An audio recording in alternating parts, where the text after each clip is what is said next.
The warning was not whispered, it was delivered loud and clear.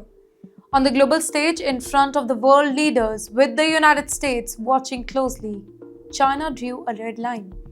Don't even think about Taiwan. That was the message. And it wasn't just aimed at Washington here, it was aimed straight at Japan. This dramatic exchange unfolded at the high powered Munich Security Conference, a place where diplomacy is usually wrapped in a careful language. But this time there was nothing careful about it. China's foreign minister, Wang Yi, he went on the offensive. His target? Recent remarks made by Japan's Prime Minister, Sane Takaichi. Takaichi had issued a stark warning of her own. She said that if China attacks Taiwan, it would directly threaten Japan's survival. And in such a scenario, Japan, she argued, would be justified in exercising collective self-defense. In simple terms, if Taiwan is hit, Japan could be pulled into the war. Now, that particular statement did not sit well with Beijing, of course, not at all.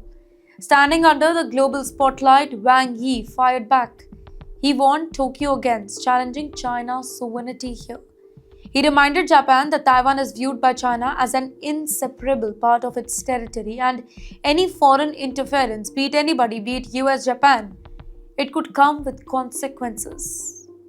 Well, the tone, it was too unmistakable here. This was not a diplomatic disagreement anymore, it was a strategic warning. China had already been increasing pressure around Taiwan.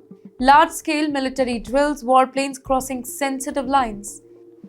Naval maneuvers tightening the circle around the island.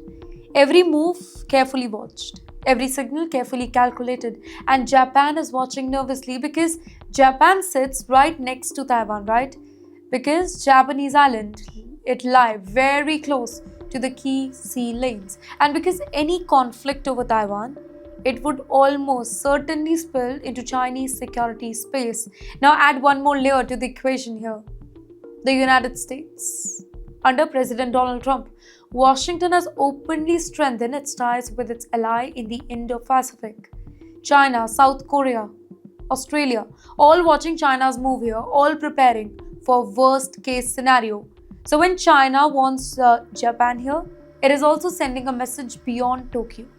A message to America, to the US allies, to the entire Indo-Pacific region. Here's why this matters. This is no longer just about Taiwan. It's about regional balance of power. It's about who sets the rule in Asia, and it is about how far alliances are willing to go to defend those rules. Japan says that Taiwan's security affects its own survival. China says Taiwan is its internal matter, and the US stands in the background, powerful, silent, and watching. The space for compromise here, it is shrinking. Because when leaders start speaking in warning instead of negotiations, history tells us something important. The tensions don't cool down, they heat up. So now the world is left asking a question. Is this just a tough talk or the early sound of a much bigger storm? Because in the Indo-Pacific, ladies and gentlemen, a single spark over Taiwan, it could redraw the map of the global power.